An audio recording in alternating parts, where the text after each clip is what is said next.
Hi, and welcome again to Effective Evangelism, Missional Evangelism, and Discipleship. And we are on our final lecture, the lecture number 15, Future of Evangelism and Course Synthesis. So in this lesson, we synthesize learning, envision spirit-empowered lifelong witnesses. So we need to carry this flame from the Lord. So the Holy Spirit, the flame of the Holy Spirit who empowers us to witness in this changing world. So dito sa final session na to, nung nakaraan, ang dami na nating napagdaanan sa lectures, 'di ba? Dami na natin napag-usapan. Marami na rin nangyari sa churches natin. I hope so. And sa atin personally, sa love natin kay Lord. So, halos yung biblical narrative ay talagang nakita natin kung paano kumilos si Lord from creation, from the garden, to Abraham's covenant, to Christ, so to the early church, and to our church today's, di ba? So nakita natin yung mga barriers na pwedeng pagdaanan dito sa evangelism, yung yung barrier ng fear, ng apathy, ng rejection, ng inadequacy. So na-explore natin yung mga bagay na yan. Nakita natin yung ibang worldview ng ibang religion. Nagkaroon tayo ng overview sa apologetics and polemics ng nagkaroon tayo ng pag-aaral tungkol sa methods of evangelism and discipleship. At ngayon, ang tanong, so ano yung mangyayari sa atin ngayon? Ano yung future na nag-iintay para sa atin sa church natin? Paano natin pamumuhay yung mission kung saan tayo tinawag ni Lord? So evangelism is not just a course. It is our calling. It is the covenant that we join together. It is the mission that we receive from the Lord. Diba? This is our identity. We are sent people of God. So in this final lecture, ang prayer po natin na makita natin ulit ng konti, mabalikan natin ng konti. At ang Holy Spirit, yung mag-remind sa atin at magpanatili ng excitement, di ba? So the mission remains the same, but the world has changed. So for the last 2,000 years, the mission has not changed. Go and make disciples of all nations, but the world we preach to is not the same. So the landscape of evangelism is shifting. We go from house to house evangelism. Though ginagawa pa rin natin yan, but now we have digital evangelism. Communication is redefining relationship. Secularism and pluralism are reshaping belief patterns. Skepticism is rising. Religion is seen as private preference rather than universal truth. And artificial intelligence, globalization, and migration reshape society. So people are more connected, yet more isolated than ever. Diba? Sa ngayon, ang daming paraan para connect tayo sa mga tao. Virtually, physically, but we are more isolated than ever. Naranasan nyo na po ba? Nag-family gathering kayo, tapos parang halos hindi nyo napansin yung isa't isa. Bakit? Mas connected pa kayo sa social media kaysa sa mga taong nakakatabi nyo. Naalala ko yung isa kong ninong, may ginagawa ko sa cellphone nun. I cannot recall kung nag-text ba ako noon o naglalaro sa cellphone, nagkukwentuhan kami. Tapos may tinanong siya sa akin, hindi agad ako nakapagsalita kasi focus ako doon sa cellphone ko. Tapos siya yung nagsagot na doon sa sarili niyang tanong, nahiya talaga ako doon. 'Di ba? And in terms of evangelism, the hunger is still there.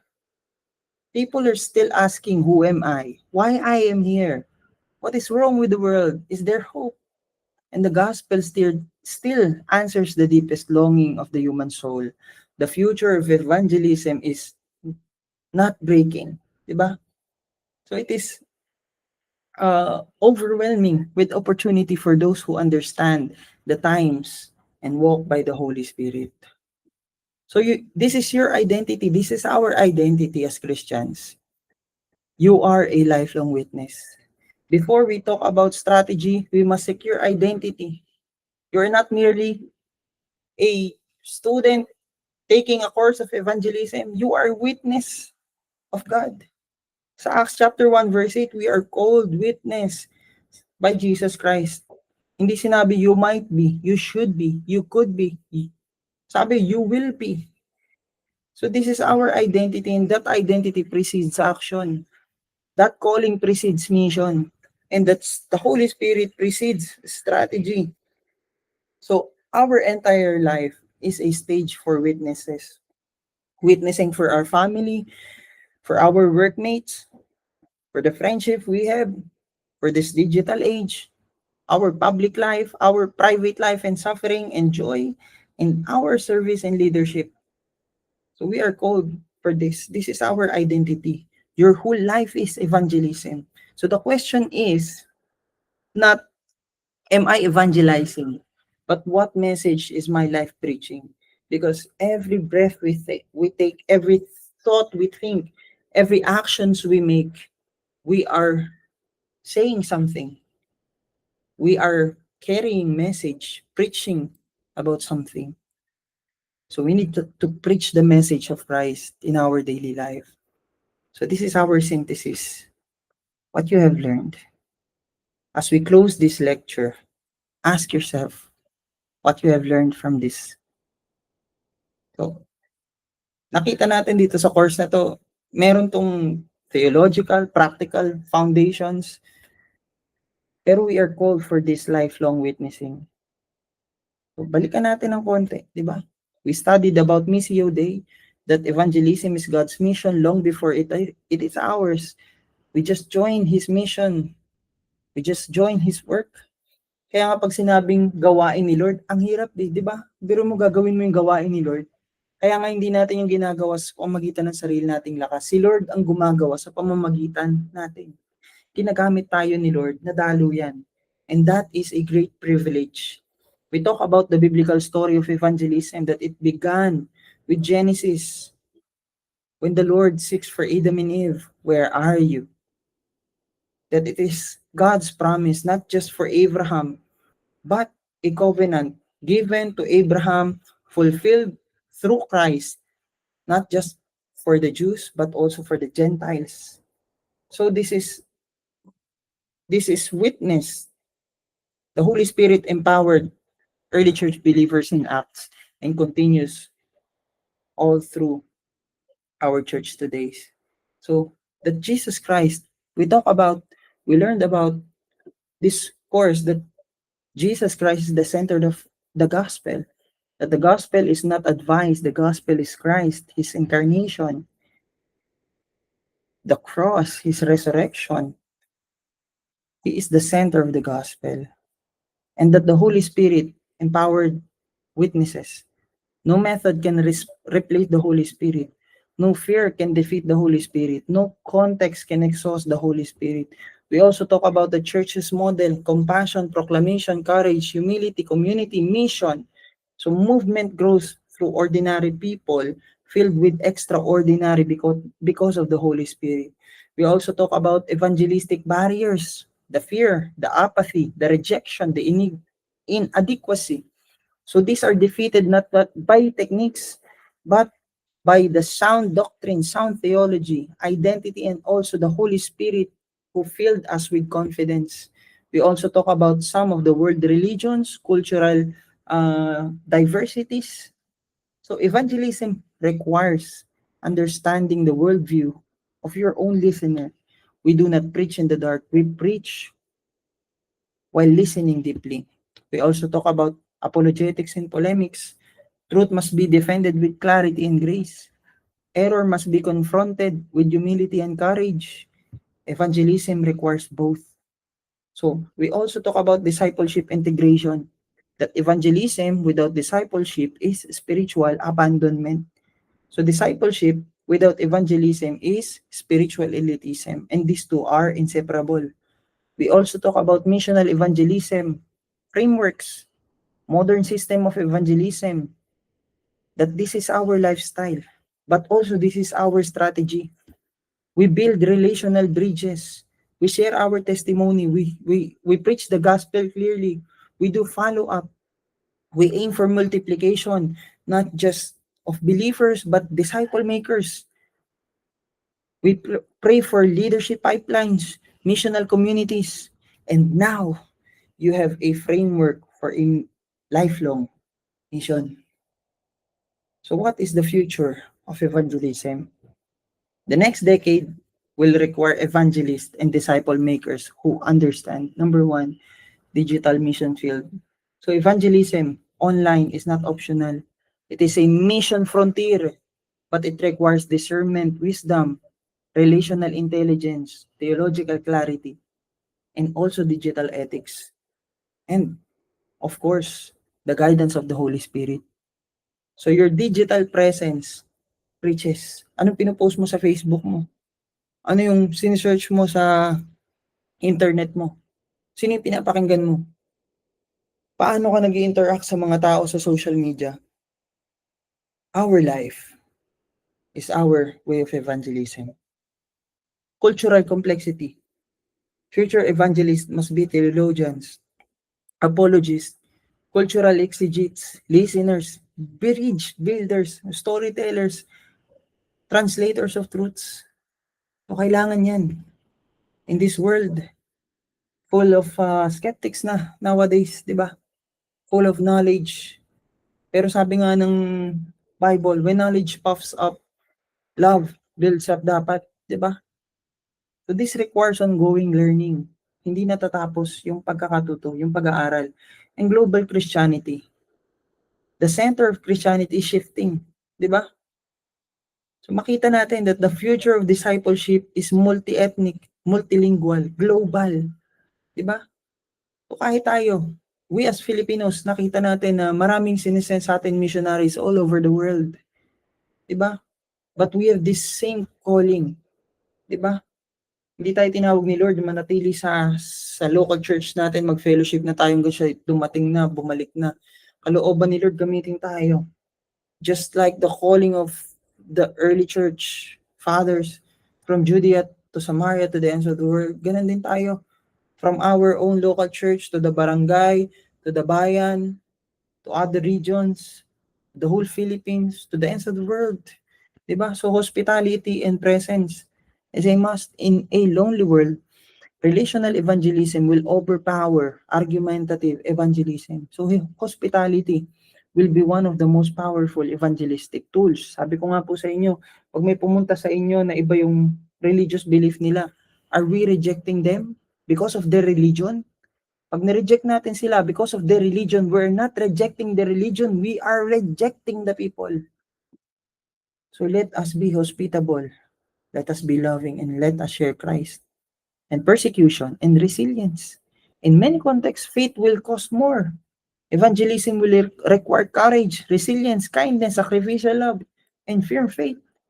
So this is where true witness shines the brightest. Sabi ko nga dun sa mga YWAM missionary na bisita namin ngayon kasi pumunta sila sa Pailaw sa Taal. 'Di ba? Pero hindi yun talaga yung aim nila. Pumunta sila sa heritage town para maggala at mamaya pang gabi pupunta sa Pailaw sa Taal. Sabi ko sa kanila, hindi nyo ma-appreciate yun ngayon kasi maliwanag pa. Mas na-appreciate natin ang ilaw kapag madilim. Tama naman eh. Mas nakikita natin yung liwanag ng ilaw dahil sa dilim. The same way, we appreciate the holiness, the righteousness of God because of the sinfulness of this world. So yun yung kailangan din makita natin. Kailangan makita natin, ang mga tao kailangan nila ng liwanag ng Panginoon. So they appreciate the salvation. So spirit dependence, our future is not in algorithms, trends, viral contents, or modern methods. Diba? Our dependence is on the Holy Spirit, on the Holy Scriptures, on the truth of God, on Jesus Christ, for the glory of the Father. Diba? Our future is in the power of the Holy Spirit. Di nagbabago yun, even in this digital age. So if the Holy Spirit does not lead, our strategies become noise. But if the Holy Spirit leads, even the weakness becomes strength. So ang tanong, what is the Holy Spirit calling you to do beyond completing this course? Bakit nakaabot ka dito? Ngayon pa lang, congratulations na kapatid, pero hindi lang yung pag-attain ng course na to. Hindi lang yung certificate na natapos mo yung evangelism course. What is the Lord calling you to do? Which evangelistic practice will you carry for your life? What fear must you need to surrender to the Lord? What dream must you obey for the Lord? Or surrender for the Lord, for the glory of God? Which people has God placed in your heart? Or who are the people that God is placing in your heart right now? What community or city might God send you to? What system or ministry might God ask you to build? So you are not living this course with assignments. You are living with God's calling for your life. Kapatid, pwede natin ipasa yung assignment, gawin natin collateral readings, or hindi. Tapusin tong course na to. Pero if hindi nag-sink into sa puso natin at nakita sa buhay natin, sayang lang oras, sayang panahon. But if we see ourselves being called by God to carry the flame of the Holy Spirit, to carry the gospel to the world, kapatid, salamat sa Panginoon. So this is our conclusion. And we will end our lecture here. Carry the flame. You are part of the oldest mission on earth. It is the mission of God. It is the mission of God. So now, the baton is in your hands. Alam niyo yung sa mga Olympics, di ba? Meron dong apoy. Minsan kinikerry yun ng mga nag-champion, iikot sila, tatakbo sila. Ay ipapasa, tapos ilalagay doon sa cauldron, ba ang tawag doon? Yun. Basta doon sa parang lalagyan na kung saan iyaan yung apoy. So, ipinapasa yun. It is our legacy, the gospel. And we need to carry the flame. We need to carry the flame in our homes, into our workplace, into our churches, into the nations, mostly into the darkness, into the broken people, into the questions of the people. So the gospel is the power of God, and still is the power of God until today. And the Holy Spirit still poured us out, and the mission is still alive. And by God's grace, kapatid, you will be His witness to the ends of the earth. Share natin si Jesus. Mahal ni Lord ang bawat isa. And God bless, kapatid. I hope this lecture became blessing to you as well, as it became blessing to me and to my relationship with God. The Lord loves us. The Lord loves us. Let us close in prayer. Lord, salamat po. Salamat kasi pinakita mo sa amin lahat to. Mahal mo kami. Minahal mo yung mga tao sa paligid namin. Kalooban mo, mahal din namin sila. And Lord, we pray that as we preach the gospel, move into the hearts of the people, not just to make converts, but to transform them into your likeness. Not just to be believers, but doers of your word. Lord, transform us, give us courage, Lord, and Holy Spirit, lead us, fill us, pour us out, Lord. And Lord, as we carry the flame of this mission, gabayan niyo po kami. And Lord, palaging maging maayos yung motibo ng puso namin. It is not about us, it is all about you. And it is all for your glory. Salamat po. Bless them, Lord. And Lord, as I pray for them, I know that you will use them mightily and effectively for the work that you have entrusted to them. Thank you, Jesus. Thank you, Holy Spirit. Kay lamang po aming mabuting amang lahat ng papuri, parangal at pagluwalhati. Amen, amen, and amen. To God be the glory.